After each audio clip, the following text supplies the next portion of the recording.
선감학원은 경기도 안산시 단원구 선감동의 서민 선감도에 위치했던 소년 수용소이다. 일제강점기 말기인 1941년 10월 조선 총독부 지시에 의해 당시 경기도 부천군 대부면의 선감도에 세워져 1942년 4월에 처음으로 200명의 소년이 수용되었고, 이후 대한민국 제5공화국 초기인 1982년까지 40년 동안 운영되었으며, 일제강점기가 끝난 뒤부터는 경기도가 1982년까지 운영했다. 진실화해위에 따르면 1982년 선감학원 폐원 전까지 4,691명의 원아들이 수용됐고, 13세 이하 아동이 85.3%, 10세 이하 아동도 44.9%가량 수용됐던 것으로 확인됐다. 원생의 대부분이 12에서 15세로 5세의 원생도 있었던 것으로 드러났다. 1913년 남양군이었던 대부면을 부천군으로 편입할 당시 불도와 탄도를 합하여 선감 1리로 하였다가 1961년 법정리를 행정리로 분할하면서 선감도를 선감 1리, 불도, 탄도를 선감 1리로 하였다. 선감도는 고려 시대부터 선감미도로 표기되어 왔다. 선감도는 옛날에 속세를 떠나 선경에 살면서 구름과 학을 버타여 불로 장승하고 신변자제를 한다는 신선이 이곳에 내려와 맑은 물로 목욕을 했다 하여 선감도라 불렀다고 한다. 한편 선감도 높은 산 위에 정결한 바위가 있어 이 바위에 신선이 내려와 논이렀다 하여 선암도라 했으나 후에 선감도로 바뀌었다는 설도 있다. 고려 폐망 후 왕씨들이 이곳에 숨어 살았다고 하며 왕씨들의 무덤으로 보이는 폐묘가 남아있다.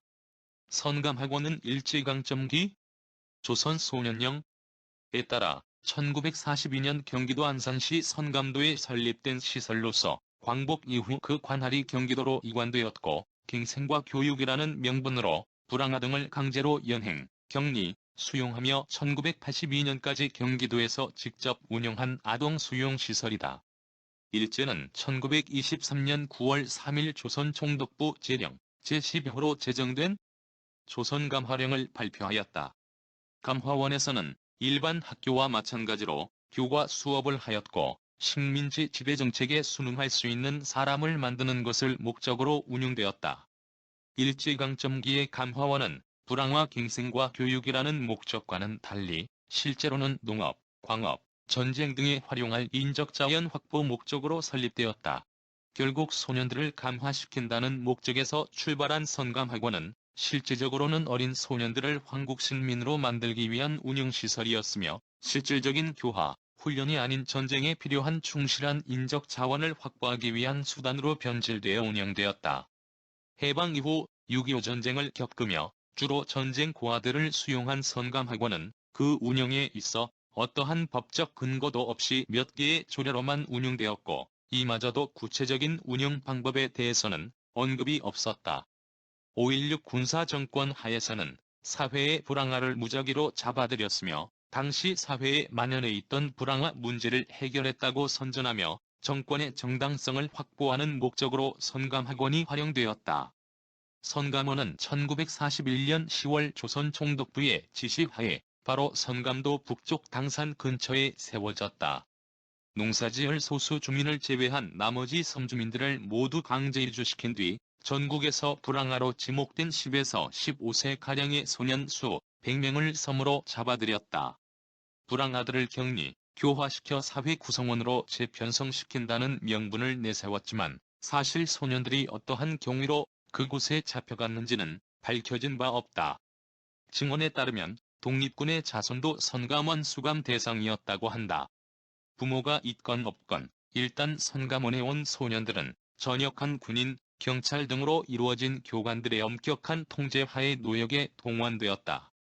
학원 내에서 잘못을 한 경우 건물 아래 마련된 지하 감옥에 가두고 고문을 하거나 밥을 굶기는 등의 처벌을 내렸다.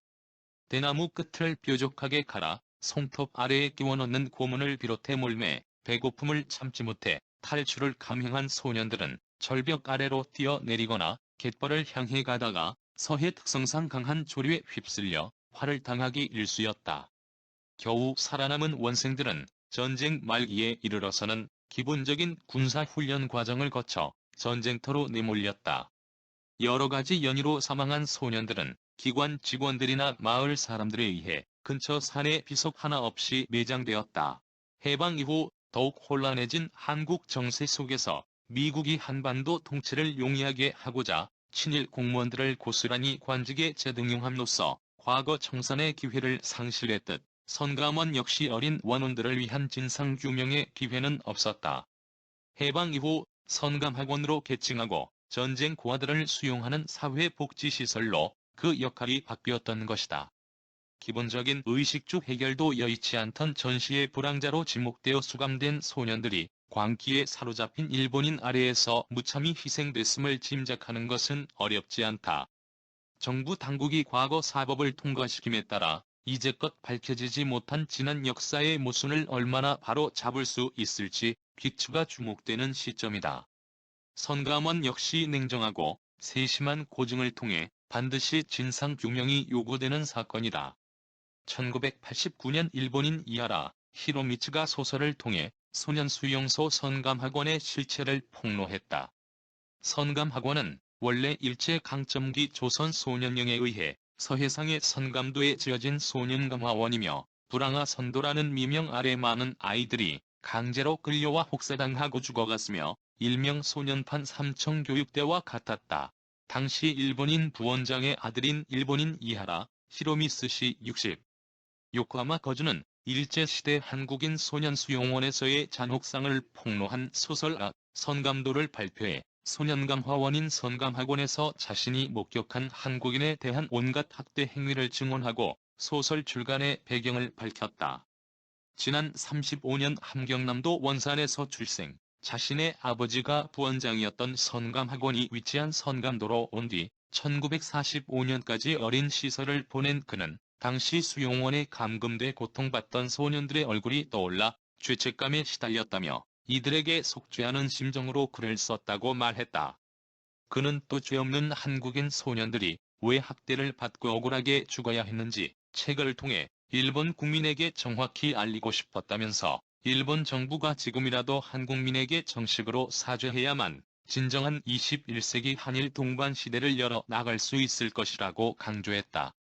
이하라 씨는 특히 식민 통치를 미화하는 일본 정치인들의 끊이지 않는 망언과 관련 전통적인 유교 정서를 가진 동양인의 미덕은 사과와 감사하는 마음인데 일부 사람들이 그릇된 말을 할 때마다 화가 치민다고 말했다. 하지만 용기 있는 일본인의 고백 이면에는 추악한 역사가 숨겨져 있었다. 일제가 선감학원을 운영한 기간은 단 3년 10개월. 해방 후 무려 36년간 더 많은 수의 소년들이 선감학원에서 죽어나간 사실이 밝혀졌다. 6.25 전쟁 이후 나라는 가난했고 급격한 혼란 속에 전쟁 고아와 빈민들이 급증했다. 정부는 고아 수용과 거리 정화를 목적으로 거리의 소년들을 마구잡이로 잡아갔다. 선감학원의 생존자들은 모두 거리에서 경찰에게 잡혀 선감도로 끌려갔다고 증언했다. 경찰은 가족이 있지만 생계를 위해 구두 닦기를 하거나 아이스크림 등을 팔던 아이들까지 무차별로 수집했다. 선감학원으로 끌려간 아이들은 학교에 다니지도 못한 채 끝이 없는 염전일, 소몰이, 벼농사, 밭일, 양잠 등의 강제 노역에 시달려야 했고 탈출에 실패하면 갯벌에서 싸늘한 죽음으로 발견되기도 했다. 이렇게 죽은 아이들 약 300명은 거적에 쌓여 학원 앞 산기슭에 안매장되었다는 충격적인 증언이 이어졌다. 선감학원의 생존자들은 국가의 보상은 고사하고 제대로 된 진상규명조차도 받지 못했다. 선감학원 관계자는 몽둥이질 안 하면 그 많은 사람들을 어떻게 통제하나 통제가 안 된다고 밝혀 많은 이의 원성을 샀다. 또한 당시 수감됐던 피해자는 인터뷰를 통해 죽기 살기로 도망쳤다면서 도망치다가 물에 빠져 죽어서 학원 인근 고려당으로 시체가 떠내려오기도 했다고 전해 당시의 잔혹성과 인권 유린의 행태를 짐작해야 했다. 1970년 10살 때 수원역 앞에서 경찰에게 붙잡혀 선감학원에 수용되었던 이씨 62가 2022년 9월 26일 유해 매장지 발굴 작업을 찾아와 11살 되던 해 자신의 손으로 묻었던 친구를 생각하며 하염없이 울었다. 이 씨는 탈출하다가 물에 빠져 죽은 친구 망치 별명을 내가 묻었다. 새벽에 떠내려온 친구의 얼굴과 팔에 소라가 들러붙어 그걸 떼어내니 빨갛게 부어오른 모습이 아직도 떠오른다고 말했다. 1975년 선감학원을 빠져나올 수 있었고 다시는 기억하고 싶지 않은 곳이지만 마음이 아플 때 친구 생각이 날 때마다 이 씨는 선감도에 온다고 했다. 선감학원 피해자 안영화 씨 70은 당시 동인천 변두리에 살았고 도심에서 친구와 놀고 버스비를 아끼기 위해 걸어서 집으로 가던 길에 끌려갔다. 그의 나이 불과 13살 때였다. 지옥이었던 그곳에서 1년을 보냈을 즈음 형과 동생이 눈앞에 나타났다.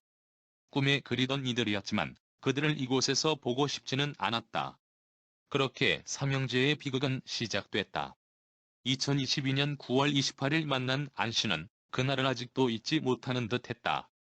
2살이 형과 4살 아래 동생에게서 아버지가 돌아가셨다는 소식을 듣게 됐다.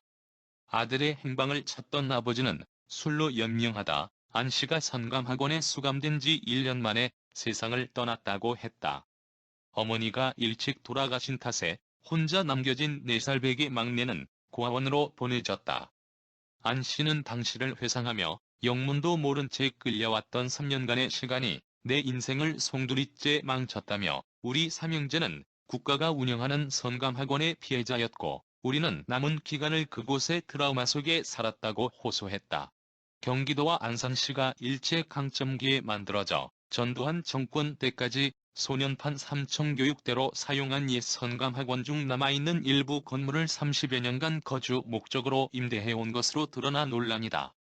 2022년 10월 3일 경기도 등에 따르면 안산시 원선감길 일대에 일제강점기 때 만들어져 전두환 정권 때까지 아동집단 수용시설로 쓴 선감학원의 기숙사 건물은 근현대사적으로 수탈해 현장을 원형 그대로 유지하고 있어 그동안 근현대사 문화재로 보존해야 한다는 요구가 이어졌다. 전체 11개 동으로 조성된 선감학원 기숙사 건물은 가로가 길고 세로가 짧은 직사각형 형태의 단층형 군대 막사처럼 지어졌다. 이곳 시설에는 현재까지 거주자가 있다. 건물 문 앞에는 빨래가 널려 있고 차량이 주차돼 있는 등 가정집으로 사용되고 있다. 1942에서 1982년까지 무려 40년여 동안 일제강점기 때부터 아동노동력 수탈 현장인 선감학원 기숙사 건물이 어떻게 거주시설로 둔갑했을까? 일제강점기 조선 총독부가 선감학원을 세우게 된 주된 배경은 실패한 농촌정책이다. 1930대 중반 즈음부터 일제의 농촌정책 실패로 탈농 현상이 가속화되면서 서울로 인구가 집중되는 현상이 나타났다. 실패한 농촌 정책은 토지조사 사업과 산미 증식 계획이다. 이 정책의 실패로 농촌 중간층이 대규모로 몰락하면서 도심 하층민으로 퇴적했다. 먹고 살기 힘든 농민이 도심으로 몰려들어 도시빈민이 된 탓이다. 이로 인해 도시지역의 불황인이 급증하게 됐다. 이들은 주거와 직업이 없다는 특정한 상태만으로 범법자 취급을 당했고 또한 단속 대상이 됐다. 불황자의 범위가 너무나 불분명하고 자의적이어서 단속 대상 또한 광범위했다. 이 단속을 통해 양반에서 거린까지 상층과 하층을 망라한 불황인 집단이 탄생했다. 불황인에게는 태만한 범죄자라는 낙인을 찍어버렸다. 이 낙인은 식민지 백성의 일상에서부터 사상과 정신 영역까지 감시하는 효과적인 장치가 됐다. 이를 통해 일제는 자신들에게 대항할 수 있는 잠재 세력을 거세하고 봉인함으로 안정적인 식민 통치의 기반을 마련하려 했다. 실제로 불황인 정책은 주민들의 일상에서부터 사상과 정신에 이르는 광범위하고 항시적인 감시와 처벌을 위한 매우 효과적인 장치로 작동했다. 이런 배경에서 탄생한 게 바로 선감학원이다. 1941년 10월 경기도 사회사업협회는 기부금 50만 원으로 선감도 전체를 매입한 뒤 다음 해인 1942년 선감도에 사설감화원 형태의 선감학원을 세웠다. 당시 선감학원은 법적 근거를 가지고 있지 않은 민간법인 차원의 감화원이었다. 법적 절차에 의해 설립되지 않은 감금시설로 소년들을 전쟁의 소모품으로 이용하기 위한 강제 수용소였다. 일제가 떠난 뒤에는 경기도가 맡아서 계속 운영했는데 일제와 마찬가지로 폭압적인 방법이었다. 폭력과 고문 등 각종 인권 유린이 판을 쳤다. 이를 피해 도망치다 수많은 소년이 바다에 빠져 죽었다. 이기 진실, 화해를 위한 과거사정리위원회 진실화해위가 선감학원 유해 매장 추정지에서 피해자의 것으로 추정되는 유해를 발굴했다. 진실화해위는 경기도 안산시 단원구 선감동 일대 선감학원 사건 피해자 유해 매장 추정지 시굴 결과 아동의 치아 및 유품을 발견했다고 2022년 9월 29일 밝혔다. 진실화해위는 이번 유해 시굴 용역을 맡은 한국선사문화연구원은 지난 2022년 9월 26일부터 28일까지 유해 매장 추정 봉분 사기를 발굴한 결과 당시 선감학원 원생의 것으로 보이는 치아 20개와 단추 4개 이상을 발굴했다고 발표했다. 진실화해위는 봉분에서 확보한 치아 및 단추를 인류학적 감식을 거쳐 성별, 나이, 사망 시점 등을 확인할 예정이다. 선감학원 피해자들이 확인한 결과 발굴된 단추는 수용 당시 원생들이 입었던 복장에 달려있던 것으로 확인됐다. 경기도의회는 선감학원 진상조사 및 지원대책 마련 특별위원회를 구성하여 2016년 3월 2일부터 2017년 9월 1일까지 1년 6개월간 운영하였다. 나아가 본위원회에서는 선감학원 진상조사 및 지원대책 연구 용역을 추진하여 선감학원 피해자들에 대한 종합적인 지원 방안을 강구하였다.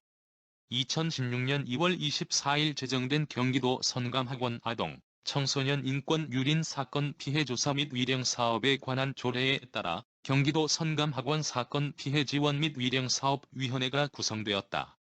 2016년부터 현재까지 운영되고 있는 동위원회는 추모문화재, 위령제 등 선감학원 피해자들을 위한 다양한 사업을 진행하고 있다.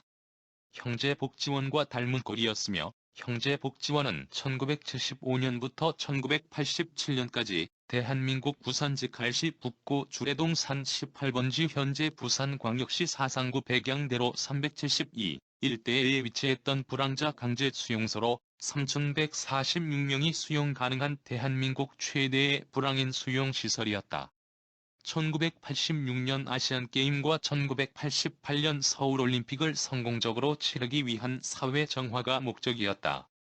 부산형제복지원은 불황인 선도를 명목으로 역이나 길거리에서 주민등록증이 없는 사람이나 노숙자, 기차역에서 TV를 보고 있거나 시장에서 음식을 먹던 무고한 시민 등을 불황인으로 생각하고 아무도 모르게 무조건 끌고 가서 불법 감금하고 강제 노역을 시켰으며 여성은 강간까지 당했다. 저항하면 굶기고 구타하거나 심지어는 죽이고 암매장까지 했다. 인원수만큼 국가에서 지원금이 나오기 때문이었다. 이런 식으로 12년 동안 무려 513명이 사망했고 일부 시신은 300에서 500만 원의 의과대학의 해부학 실습용으로 팔려나갔다. 시청하여 주셔서 감사합니다. 구독은 사랑입니다. 마음에 드셨다면 구독을 꼭 눌러주세요. 행복한 하루 되세요.